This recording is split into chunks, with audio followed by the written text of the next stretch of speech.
الحمد للہ وحدہ والصلاة والسلام علی من لا نبی بعدہ اما بعد اعوذ باللہ من الشیطان الرجیم بسم اللہ الرحمن الرحیم ووصینا الانسان بوالدیہ احسانا حملته امہ کرہا ووضعته کرہا، اور ہم نے انسانوں کو اپنے والدین کے ساتھ بھلائی کا حکم کیا، اس کی ماں نے زمانہ حمل میں تکلیف و مشقت کے ساتھ حمل کا بوجھ اٹھایا اور ولادت کے وقت میں جان کی تکلیف کے ساتھ جنا ہے۔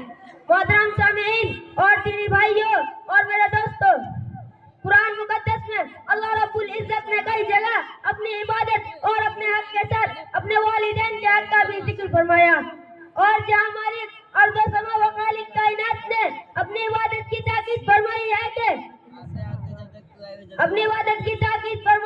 کہ وہ والدین کے ساتھ حسن و سلوک اور رواداری کی بھی تاکید فرمائی ہے۔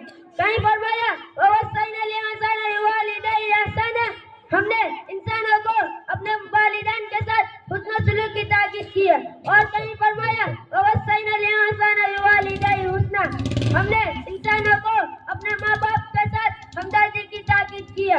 الغرض والدین کے حق کا اولاد کے اوپر اللہ تعالیٰ کے بعد دوسرے نمبر پر ہے، اس لیے اللہ تبارک و تعالیٰ موجود حقیقی ہے۔ عالم اسباب میں والدین اپنے اولاد کے وجود کا سبب یہ ظاہر ہوا، اس لیے اللہ تعالیٰ جگہ جگہ ماں باپ کے حقوق اہمیت کی تاکید فرمائی ہے کہ ہمیشہ اپنے والدین کے ساتھ اچھی سلوک اور ان کی خدمت جاری رکھو۔ جناب رسول پاک صلی اللہ علیہ وسلم نے ایک حدیث میں ارشاد فرمایا، ایک نوجوان صحابی بہت زیادہ عبادت گزار تھے، نماز، روزہ، صدقہ، خیرات اور بھی بھلائی کے کاموں میں سب سے آگے رہتے تھے، لیکن اس کے گھر میں ان کی بیوی اور ان کے ماں کے درمیان اختلاف اور انبن رہتی تھی۔ وہ بیوی کے بات میں آ کر ماں کے اوپر بیوی کے بات کو ترجیح دیتے تھے، جس کے نتیجے میں ماں ان سے بہت خفا رہتی تھی۔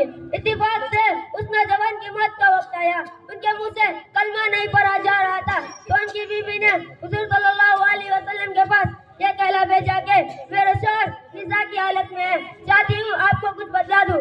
حضور صلی اللہ علیہ وسلم بے نفس نفسی تشریف لائے۔ حضور صلی اللہ علیہ وسلم نے کہا کلمہ پڑھو، تو انہوں نے کہا مجھے اس کی طاقت نہیں ہے کہ میں کلمہ پڑھ سکوں۔ حضور صلی اللہ علیہ وسلم نے معلوم کیا کہ ان کی والدین زندہ ہے۔ لوگوں نے کہا جی ہاں۔ حضور صلی اللہ علیہ وسلم نے ان کی والدین کو بلایا اور ان سے کہا کہ اپنے بیٹے کو معاف کر دو، تو والدہ نے جواب کہا انہوں نے بہت ہی دل دکھایا ہے، انہیں معاف نہیں کروں گی۔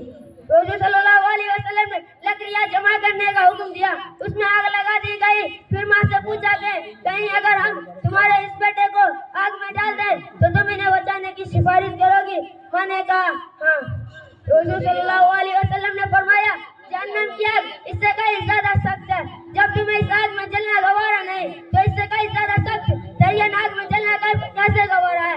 لہٰذا تم اپنے بیٹے کو معاف کر دو ورنہ ہم اس کو تمہارے سامنے جلا دیتے ہیں۔ اس پر ماں نے کہا یا رسول اللہ اب گوارا ہے، ہم نے اپنے بیٹے کو معاف کر دیا اور ان سے راضی ہوں۔ اس کے بعد حضور صلی اللہ علیہ وسلم نے بیٹے سے کہا کلمہ پڑھو، تو کلمہ پڑھا۔ محترم سامعین، آپ نے دیکھا ماں باپ کی ناراضی اولاد کے لیے کتنی خطرناک ہے کہ اولاد اپنی جگہ خواہ کتنا عبادت گزار اور نیک صالح کیوں نہ ہو، مگر ماں باپ کی ناراضی سے کلمہ تک نصیب نہیں ہوتا۔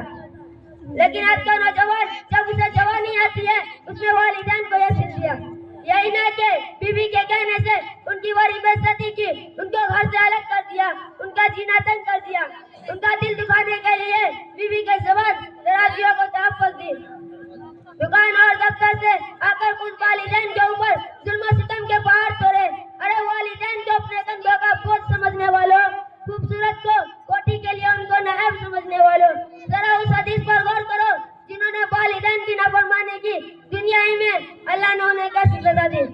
اس لیے عزم کرو کہ انشاءاللہ والدین کی خدمت حل حالی میں کرنی ہے۔ اللہ آپ کو اور مجھے والدین کی اطاعت کرنے کی توفیق عطا فرمائے، آمین۔ بڑا با نصیب ہے وہ جس نے پایا ماں باپ کا سایہ اور دعا کیا حسن و سلوک کا، اور وہ جنت میں گھر بنایا۔ وما علینا الا البلاغ۔ ماشاءاللہ۔